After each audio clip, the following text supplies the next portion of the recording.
Yeah. He is the host and managing editor for Roland Unfiltered, the first daily online show covering news, politics, sports, and culture from the African American's perspective, and founder of the Black Star Network, a digital platform for diverse Black voices. Martin is also an author of 4 books, including White Fear, How the Brown of America is Making White Folks Lose Their Minds.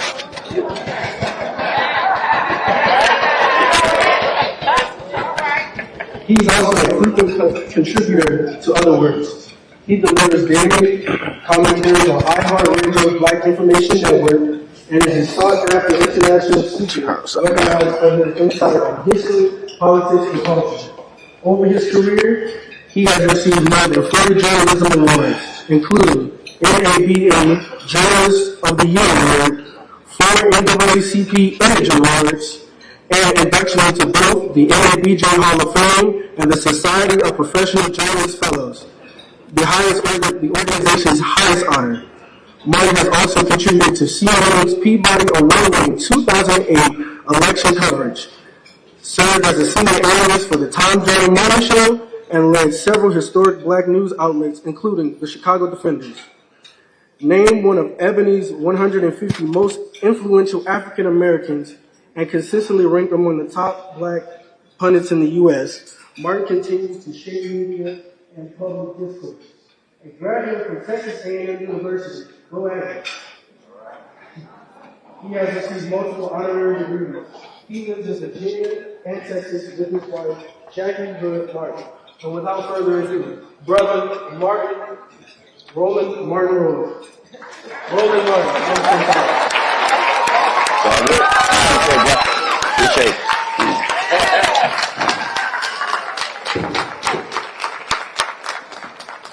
All right, how we doing?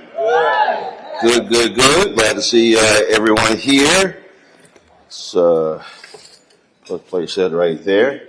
Again, glad to see everyone here. Also appreciate the folks who are supportive of the work that we do every single day with the Black Star Network. September 4th represented the 7th anniversary of the show, the 4th anniversary of the network. And, when we started this journey, there are people who said that Black news, a show, or network wouldn't work. There were a number of people who said that. There were people who said that, sure, others have tried it, but it wouldn't work. And I said they were wrong. And it was interesting, even the folks at YouTube, they were funding a lot of different shows, and they said that this concept wouldn't work.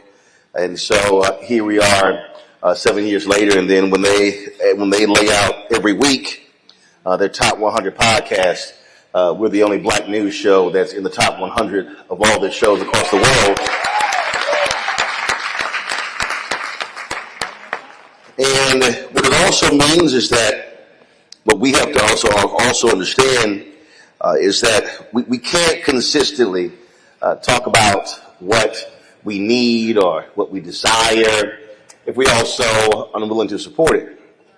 Right. We've been lucky that we have more than 36,000 people who contributed to our show since we launched, and there are a lot of folks again who said that those things would not work. They would not succeed, because it's a whole different thing in this country when you center Blackness. I had a good friend came to me, he said, this happened multiple times. I've had people come to me and they say, you need to be on a larger platform, more people need to hear your voices. And I explained to them, I said, there's a difference between being on someone's platform that they own and control, where they dictate what the topics are, what the message is. They dictate the amount of time actually spent on that. And I said, it's a whole lot different when you are appearing on those shows in those networks, as opposed to when you get to decide what the topics are, who the guests are, how much time you give, where do you broadcast from. And that's what ownership is all about. The nation's first newspaper, Freedom's Journal, wrote March 16, 1827, "We wish to plead our own cause, too long have others spoken for us." And if we really want to be honest, one of the biggest problems that we have is that there are far too many of us who seek white validation. Yeah. I mean by that is that we're seeking approval from someone else or waiting on permission from someone else, as opposed to giving ourselves permission to actually do it.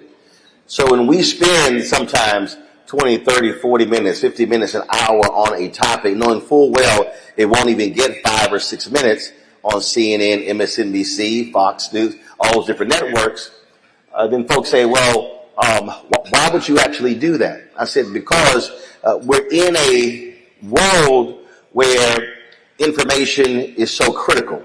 Misinformation is major. Disinformation is significant. And so when we have the ability to be able to use mass media effectively, then that's what we do. So we're not even at this place if you don't have Frederick Douglass's North Star, Ida B. Wells Barnett writings about lynchings, or the Chicago Defender, the Pittsburgh Courier, Land Daily World, and a plethora of black newspapers across this country. You don't have Negro Digest and Ebony and Jet and Essence and Black Enterprise and on and on and on. So we're here because black-owned media gave us a voice. Before Newsweek and Time, the New York Times were quoting Dr. King on a regular basis. He was actually being talked about and had a column in Ebony magazine. Before national media really was focused on Reverend Jesse Jackson Sr., you frequently saw him every single week in Jet magazine. That's what happens when you own it and you control it.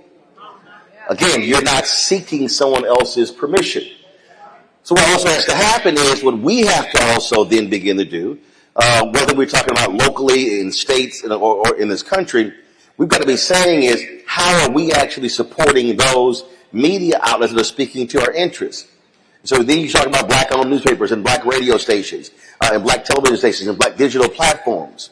And so every person in here should be asking themselves, how am I supporting them with dollars and not just prayers? I appreciate prayer. Prayer is powerful, but a lot of folk love to say, man, I'm praying for you, and they ain't giving a dollar.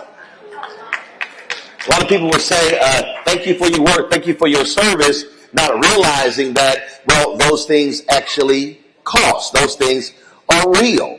So, I mean, as we speak, we're talking here. And again, when you own it, you're not asking someone permission. Because I own the network, because I own the camera, and I own the live streaming equipment, I can do what I want.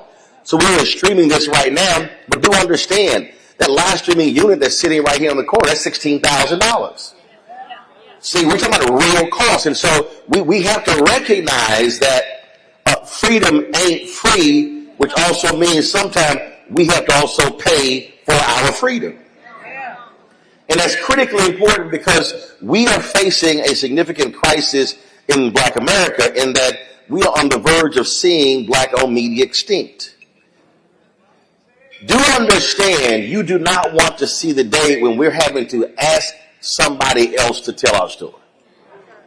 So now they control how it's told, they control when it's told, they control how long it's told, they control who's actually telling it, and that to me is scary. And so this generation has to be far more focused on how we are supporting black-owned media than just simply saying, great job, pat on the back, hope they actually come out the cover. We must ensure it's survival. We're not just surviving, because I'm really tired of us having a surviving conversation. I prefer a thriving conversation. So that means individually, folks have to challenge themselves to say, what am I doing when it comes to that? So I wanted to make that critical point when we talk about how important black-owned media is in this city, in this state, in this country. So let's get right into it. Do me a favor. I want you to turn to the person to your left. I need you to ask them a very basic but fundamental question.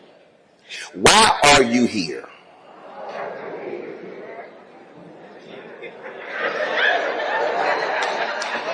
Then I want you to turn to the person to your right. I want you to ask them the question, I really want to know, why are you here?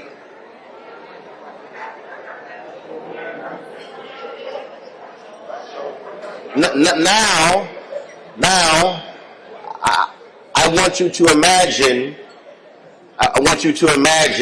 matter of fact, do this so you don't have to imagine. Pull out your phone And I want you to open your camera app. That's not a rhetorical question. Every single one of y'all got a damn phone. What? Pull your phone out. Open your camera app. Put it on video. Flip the camera to yourself.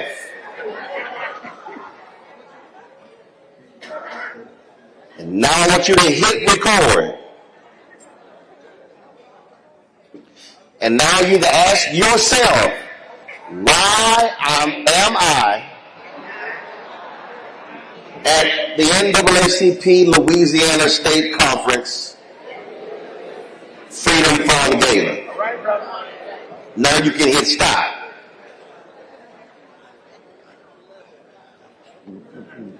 The reason I wanted you to ask the question to your neighbor, to ask the question to yourself, because if we really are honest with ourselves, some of you are sitting in this room not for a meal. Some of you are sitting here not for, and I have no idea why y'all got cheesecake. I was thinking peach cobbler or chocolate cake, or that's another issue. Or some damn banana pudding or bread pudding, but I'm just saying. But I wanted you to ask the question to your neighbor and to yourself, because there are some people sitting in this room who are only here because this is your annual Negro checkoff event. And let me be real clear, I am not speaking to folk who are non-black. There are some people sitting in this room with big titles, with large responsibilities, who are failing black people.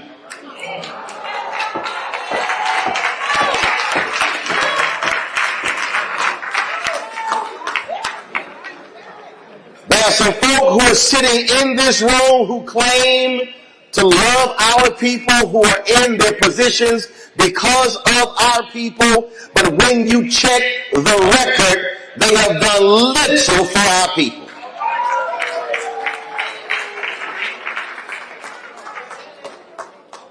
And let me be real clear to folk who are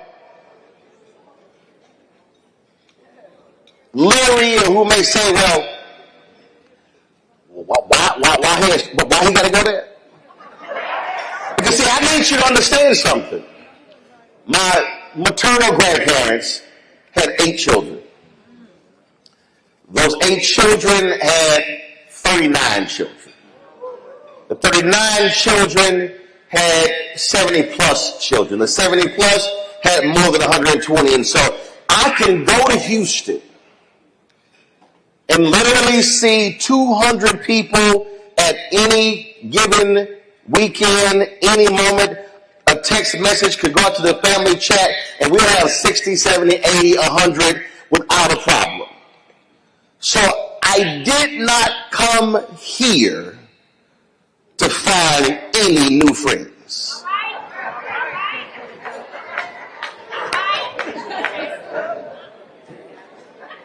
I have no personal debt. I have no business debt. I owe nobody.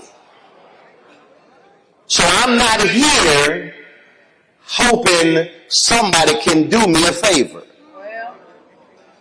Now, I'm saying that for a reason, because, and let me be perfectly clear, I'm a life member of the National Association of Black Journalists. I'm a life member of Alpha Fraternity Incorporated, the only real fraternity. The rest are youth groups.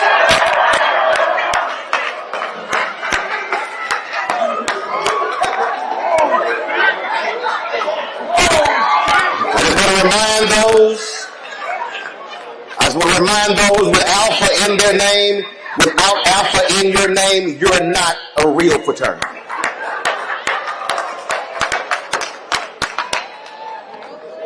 So it's never wise to open your mouth before the speaker speaks. Right.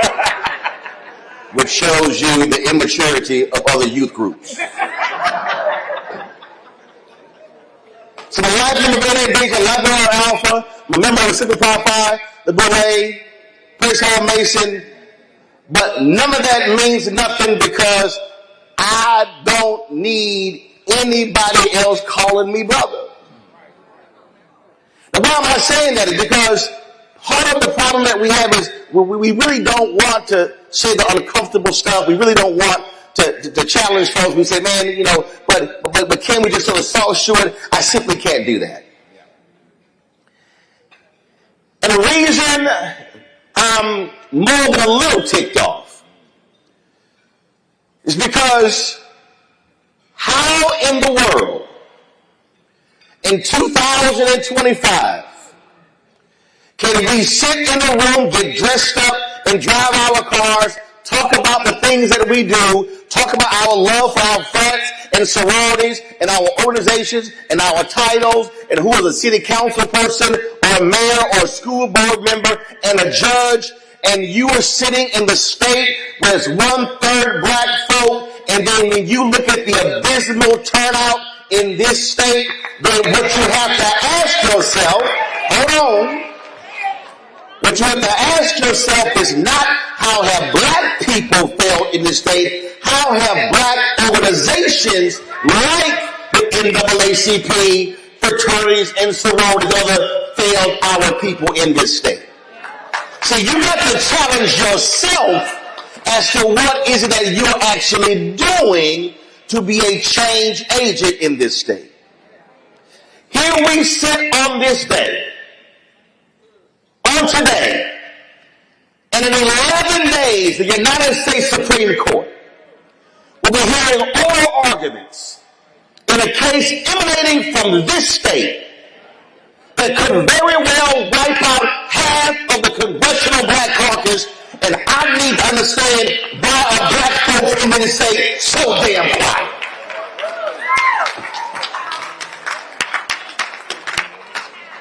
Let me say it again.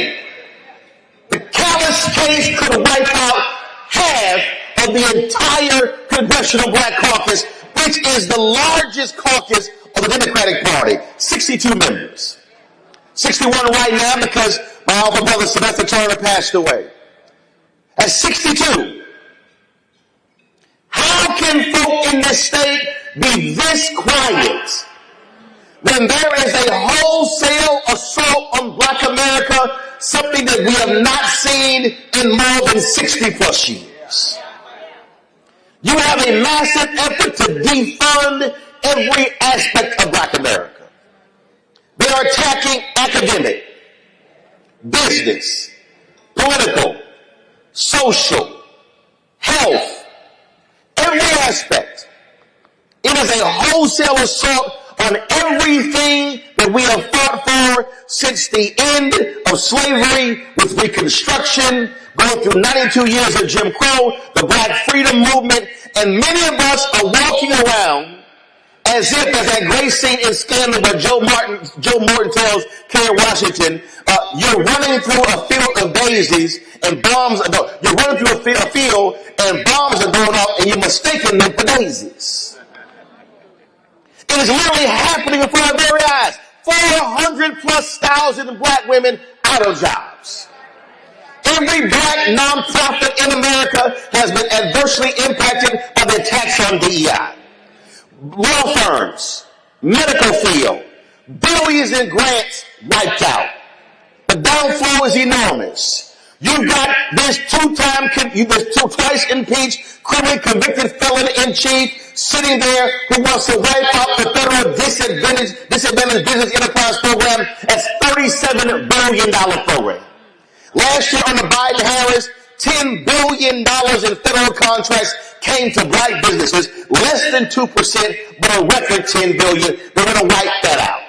Just this week, they told Atlanta they were taking $37 million from the airport because of DEI. They were holding $2 billion in infrastructure dollars to Chicago because he's pissed off. They're withholding $18 billion from New York City in infrastructure, and New York City has the largest group of black folks in America. There's an attack on everything black to the point that they're even saying you can't even say black. I spoke at the Black Women's Expo and sponsors literally said, can you take black off the name? You got companies that are saying, hey, we can't sponsor your events because we do business with the FCC and they're looking at every single event that we sponsor. You've got Brendan Carr, the chair of the Federal Communications Commission, telling companies, I'm not going to approve your acquisition unless you get rid of DEI, unless you get rid of these programs. This stuff is happening right now, all in the last 9 months.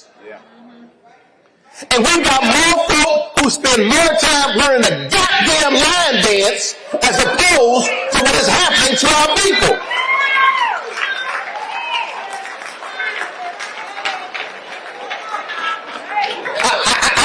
I can't sit quiet when I hear young sisters and brothers say, I'm tired. How in the hell can you be tired when you literally ain't done a damn thing to break a sweat? See again, I'm not interested. I'm not interested in folks sitting here saying, yeah, but I mean, it's not that bad.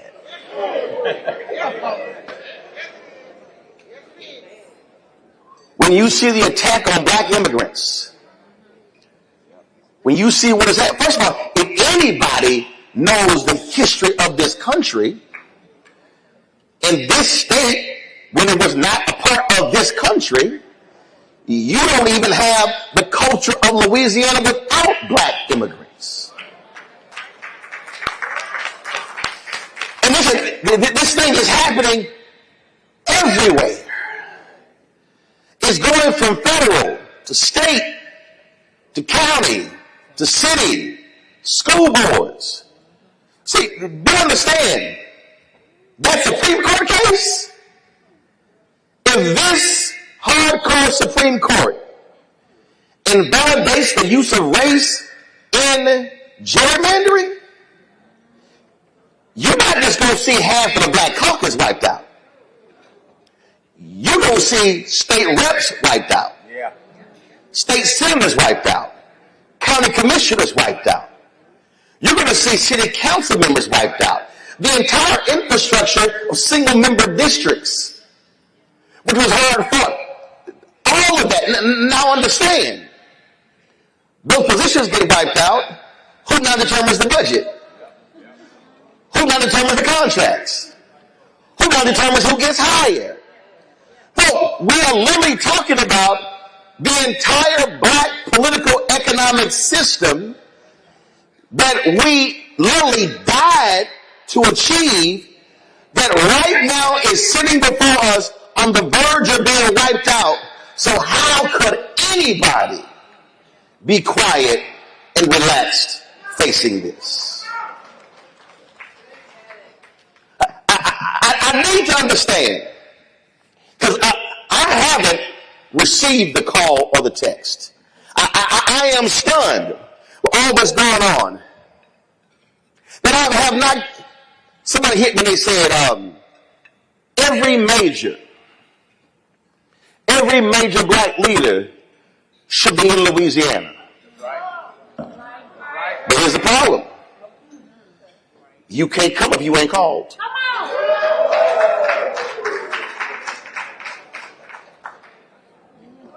And if you ain't been called, that means there's nothing to be called to. See, I'm talking about, we talk about organizing and mobilizing. We talk about how do we actually do this. We talk about how do we actually begin to move and mobilize people. I said it. How in the world could there have been an election for governor in this state, somebody black running, and then black folk don't turn out?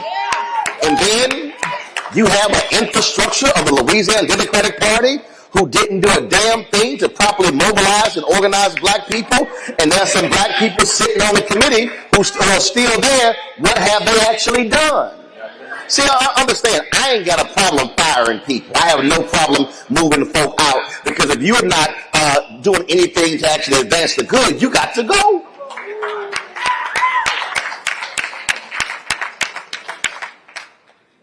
Right now, because of what happened, and please tell me if it's happening, because I know it's not, but I don't understand why we are not seeing massive education efforts.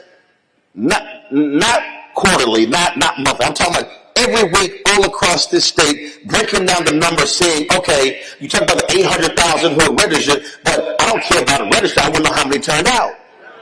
I want to know how many times they got a phone call. I want to know how many times they got a text message. But damn that, I want to know how many times somebody knocked on their door.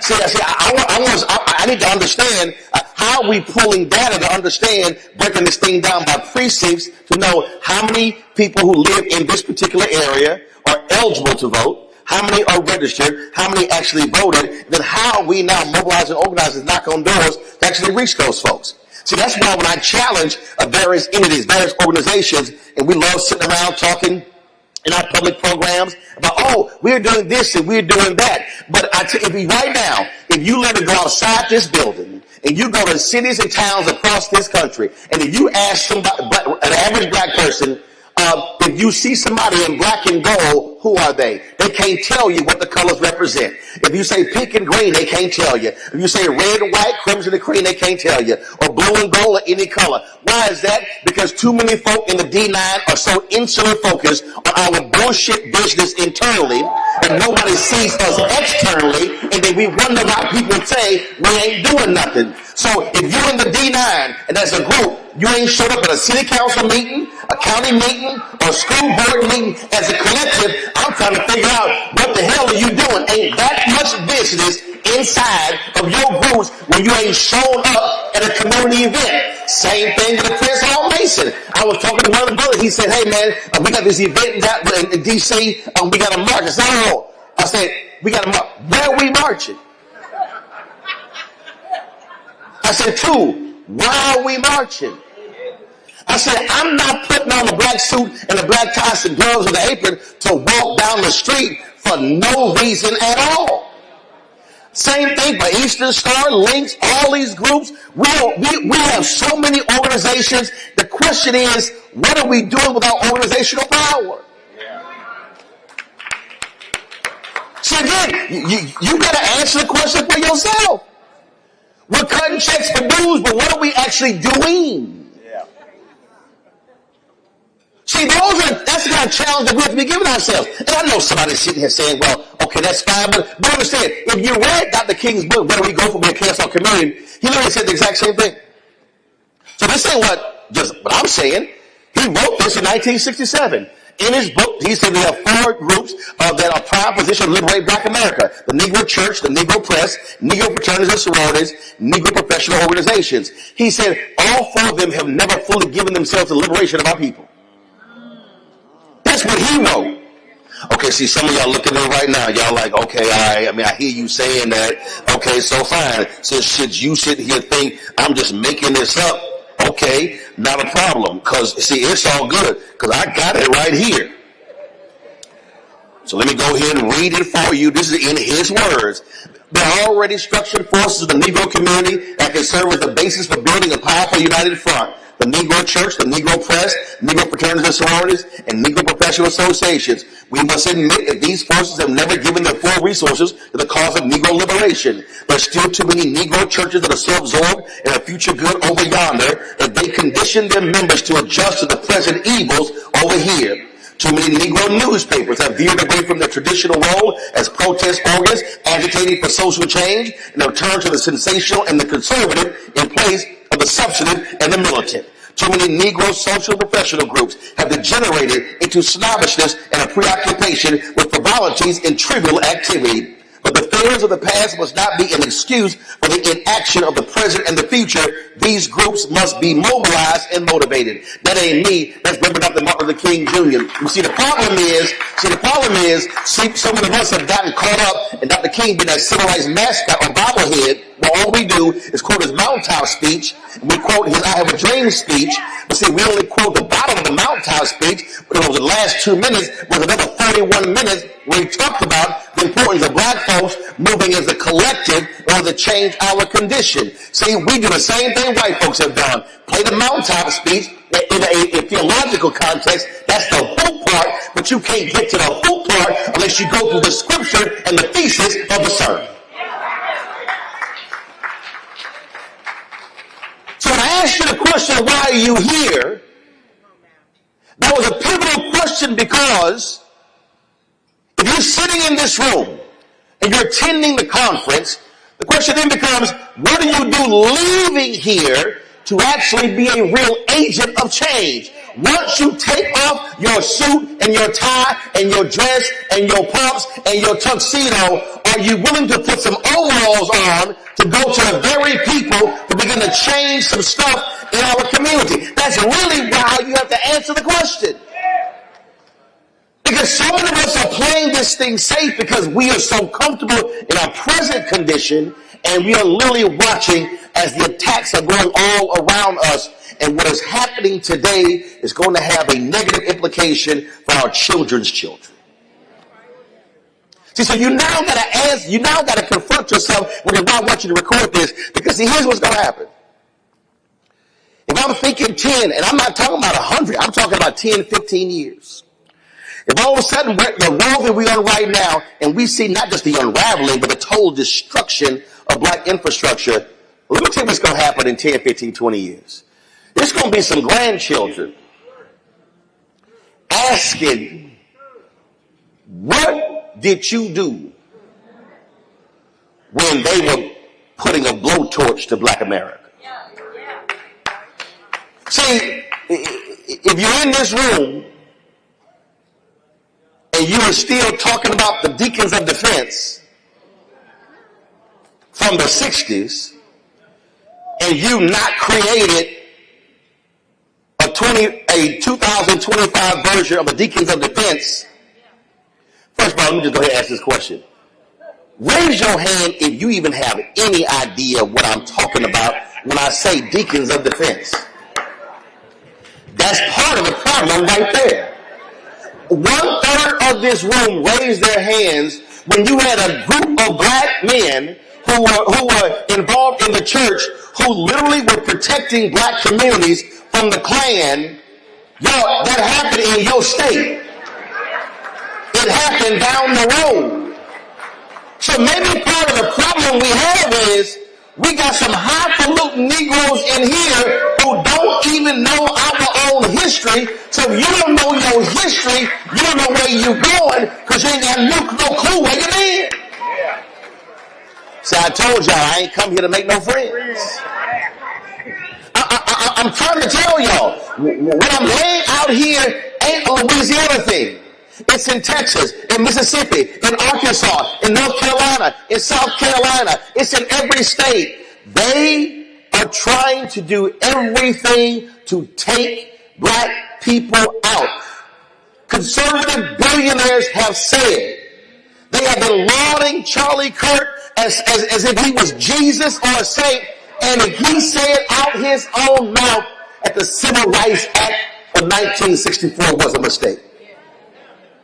Robert Mercer, who funded Breitbart, literally said America began to decline with the passage of the civil rights laws in the 1960s. You see, now you got to say, well, I mean, I don't understand. Why are they so bothered because of the Civil Rights Act of 64, the Voting Rights Act of 65, and the Fair Housing Act of 1968? Because see, what you have to understand is that the work of black people has freed America. If you're a woman, especially a white woman, and you are a doctor, a lawyer, a dentist, a teacher, an architect, an engineer, you are there because of Title IX, 1972. Now, you ask the average person, well, first of all, Title IX was not about sports. Title IX was about going after the graduate programs that were denying women an opportunity to get graduate degrees. And it said that if you're receiving federal research dollars, you cannot discriminate. Because of Title IX, an explosion of women begin moving to corporate fields. But see, when you ask those same women, especially white women, well, can you tell me where did Title IX come from? They can't tell you. They just say Title IX. Well, Title IX comes from the 1964 Civil Rights Act. Yeah. If you're disabled and you now appreciate the American with Disabilities Act and now how it has changed ramps and hotel rooms and everything, you got to thank black people. Because the American Disabilities Act is a result of the 1964 Civil Rights Act. See, if you're a Vietnamese or Korean or Chinese in Louisiana and you get to vote in your native language, you got to thank black people. Because you can't vote in your native language without the 1965 Voting Rights Act. And then when you begin to look at how you can now live in different places all around, you got to thank black people. That's the 1968 Fair Housing Act. If you're sitting in this room right now, and you gay, and you are so happy because you can call a woman your wife, a man your husband, you got to thank black people. Because without one of the Reconstruction Amendments, the 14th Amendment, Equal Protection Clause, that's one of the Reconstruction Amendments, 13th, 14th, 15th, you got to thank black people. What I'm saying is, nearly every civil right in this country that people are enjoying are a result of the bloodshed of black folk changing the very laws to actually get it done.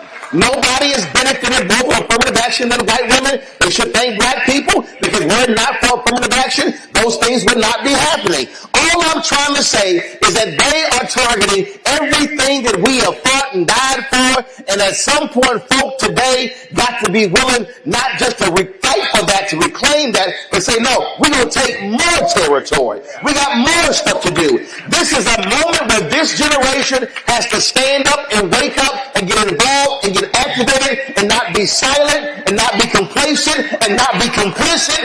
You got to make a decision.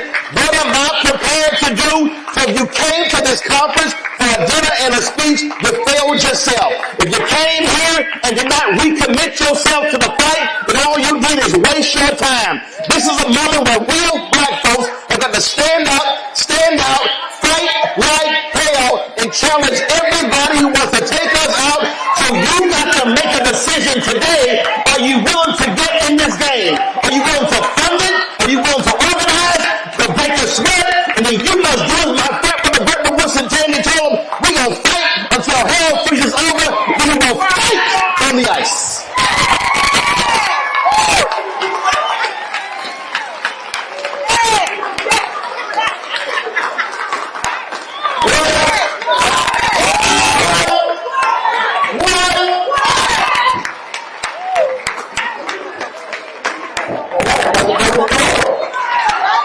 I think I can do something.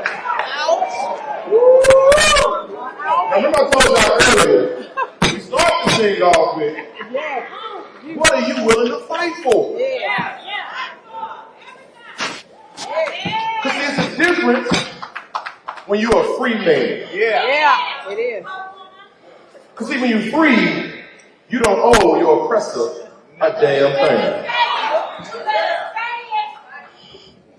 It was Brother Malcolm who broke down and said there's a difference between a field Negro and a house Negro. Brother Malcolm said, you see, when the field Negro wants to get all the people together so they can get away, and he goes to the house Negro and he asks the house Negro, you ready to leave? And then the house Negro says, why is he going to leave? What's better? He doesn't know he got here. You see, he went on to say, the house Negro, he's happy and content with the scruples and the crumbs that the master gives him. While the field Negro says, I'm going to die for my freedom. He said, when the master gets sick, he says the house Negro says, what's wrong, dog? We ain't sick. We sick. And see, that's a sickness that has to be eradicated inside of our communities today. You see, my good brother Roland, he ain't doing no preaching. Because the reality is we have not done enough. And as somebody who is a part of the Louisiana Democratic Party, I'm willing to say we have not done enough. Because why is it that we have 80% of the party that's African American and we have not spoken to them, reached them, and tried to collaborate with them to give them a reason to vote? We haven't touched those folks. And that's something that we have to change.